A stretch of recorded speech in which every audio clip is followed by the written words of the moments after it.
Jak ochránit kryptoměny před fyzickým útokem? Autor Viktor Kořínek. Ochránit kryptoměny před hackery i živly je celkem snadné, ale zabezpečit digitální majetek před přímým fyzickým útokem již vyžaduje plán a být připraven. V tomto článku budeme teoretizovat o obraně proti takzvané $5 wrench attack. V prvé řadě je třeba říci, že v České republice není známý žádný případ tohoto útoku a že je velmi málo pravděpodobné, že k němu dojde, a pokud ano, šlo by o situaci, kdy má držitel velký majetek v kryptoměnách a troubí to okázale do všech stran. I tak je to spíše nepravděpodobné. Tento článek vychází ze zkušeností z USA, kde však k podobným útokům došlo a v některých zemích to tedy není zase až tak teoretické téma. Je zkrátka dobré vědět, o co jde. Ale není třeba mít strach. Vlastnění kryptoměn neznamená automaticky návštěvu sicilské mafie. U tohoto typu útoku se držitel snaží zabránit riziku přímého fyzického napadení. Zabránit a případně odolat pokusu o donucení k přeposlání kryptoměn na útočníkovu adresu.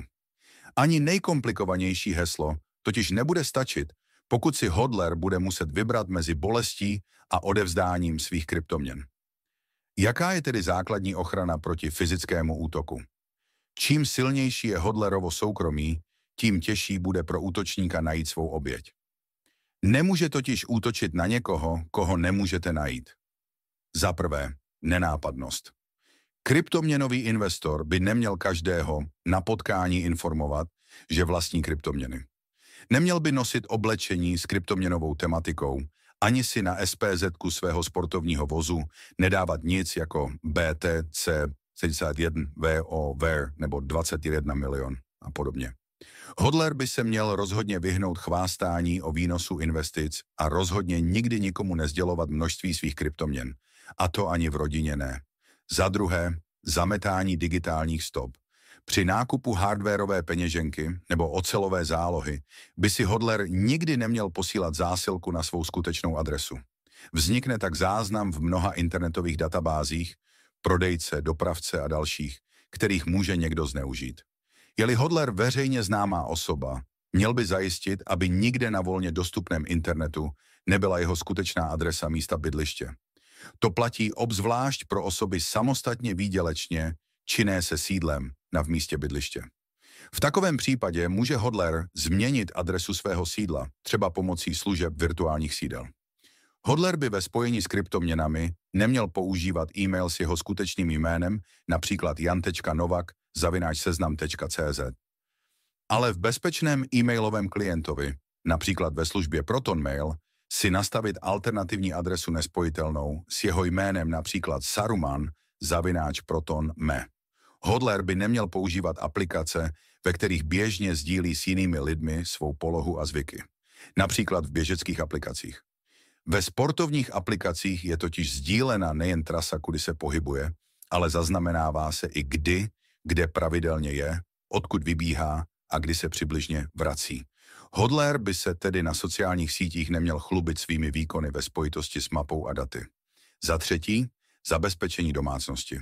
Základem je kvalitní zámek, protože běžné zámky dokáží otevřít i amatéři po shlédnutí jednoho videa na YouTube. Pro jistotu je vhodné mít ještě jeden zámek, který lze uzamknout jen zevnitř. Na zvážení jsou bezpečnostní dveře se zabezpečením proti vysazení. Před dveře je možné nainstalovat i kamerový zvonek, který hodlera upozorní pokaždé, když se někdo ke dveřím přiblíží a zašle mu notifikaci na telefon. Hodler se tak jen svou obezřetností dokáže snadno vyhnout pozornosti a být v naprostém bezpečí. Pokud toho však nedbá a upozorňuje na sebe, je vhodné, aby měl plán, pokud se o fyzický útok někdo někdy v budoucnu pokusí. Obrana proti přímému fyzickému útoku. Specialista a uznávaný odborník na Bitcoin a jeho zabezpečení Jameson Loeb shromažďuje a zkoumá údaje o fyzických útocích na bitcoinové hodlery. Jeho přehled současných útoků naleznete v popisku. Lze si zde udělat obrázek o pravděpodobnosti tohoto rizika. Za zmínku stojí, že 80% uvedených útoků bylo úspěšných. Pokud se již někdo rozhodne pro tento způsob obohacení, je velmi pravděpodobné, že to bude myslet vážně a bude dostatečně informovaný o samotné technologii zabezpečení kryptoměn. Z pohledu práva jde o loupežné přepadení, za které lze získat trest až 10 let, nepočítaje ublížení na zdraví. Sázka útočníka je tedy vysoká. Útok provede jen pokud si bude velmi jistý, že se mu to vyplatí. A zároveň útěcha pro hodlery, kteří nemají desítky milionů korun v bitcoinu. Samotnému útoku tedy bude předcházet průzkum. Hodler může být sledovaný online i ve fyzickém světě, a to mnoho měsíců. Útočník bude zaznamenávat jeho zvyky, pohyb, kdy je doma sám, kdy s rodinou. Samotný útok tedy nemusí být pouze na něj, ale i na jeho nejbližší, které může využít jako rukojmí.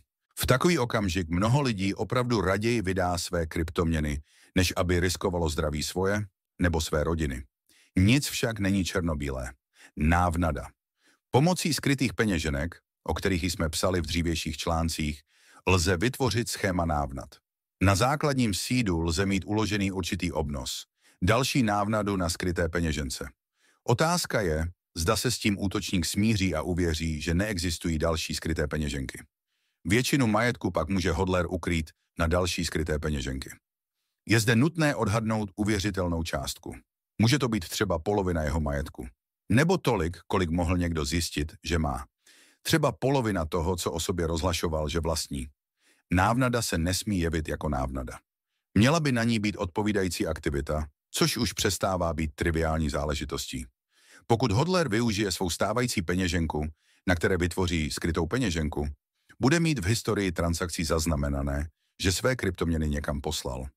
Útočník mu nejspíš nebude věřit, že to bylo jako dar někomu jinému, nebo že vše prodal.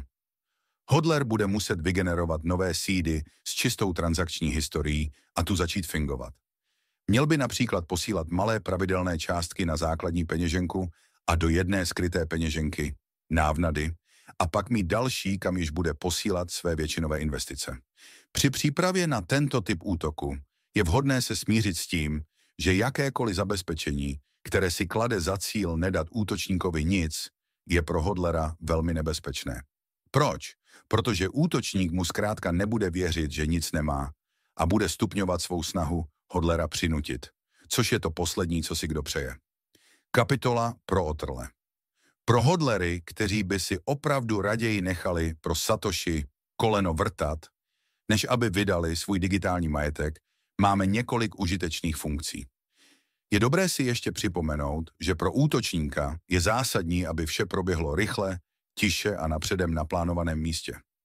Jakékoliv zdržení zvyšuje riziko jeho neúspěchu, prozrazení a dopadení. Rovněž se útočník nechce nikam přesouvat, protože riziko hodlerova útěku nebo kontaktování pomoci se exponenciálně zvyšuje. U zařízení Trezor je možné nastavit takzvaný wipe pin, tedy vstupní pin, který kompletně smaže peněženku. Útočník, který nemá k dispozici seed, tak nemůže podniknout ani pokus o prolomení zařízení laboratorně. Návod na nastavení je na stránkách Trezoru.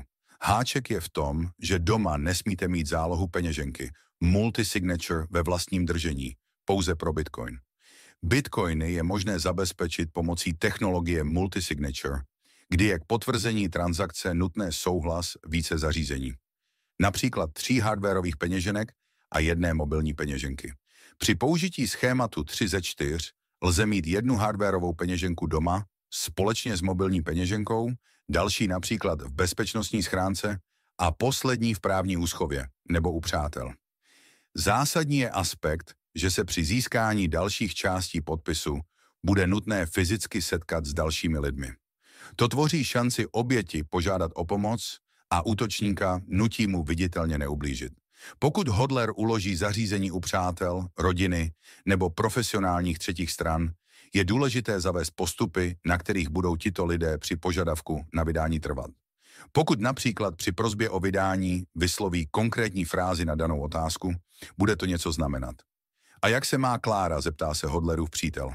Má se odpočatě, odpoví hodler a znamená to vše je OK. Když řeknete je doma, má se výborně, znamená to jsem v nebezpečí, pošli pomoc ke mně domů. Lze domluvit i nutnost videohovoru nebo mít domluvenou několikadenní čekací dobu. Multisignature u Custodiana pro Bitcoin i altcoiny. Custodian je služba, která zabezpečuje kryptoměny pomocí multisig podpisů a má i další bezpečnostní prvky, které držitele chrání před podobnými útoky. Způsob držení je obdobný jako v předchozím případě, ale existují zde určité bezpečnostní prodlevy, nutnost poslat video, selfie nebo i napsat předem domluvené znamení. Kastodián pak může poslat policii na smluvenou adresu. Mezi takové služby patří například Casa nebo Unchained.com.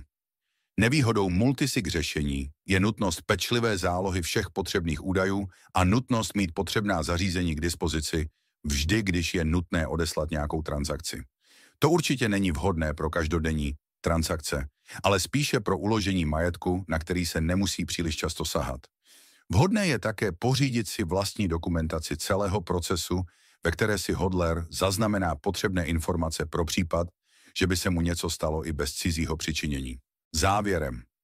Zabezpečení proti fyzickému útoku je vhodné jen u vysokých hodnot majetku a zároveň pokud cítíte vysoké riziko, že se může něco takového stát.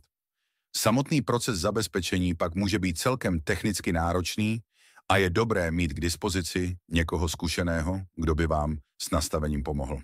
Obzvlášť v případě vlastního multisignature. Každopádně pamatujme na to, že peníze nejsou všechno a štosování satů je jeden ze zázraků tohoto světa.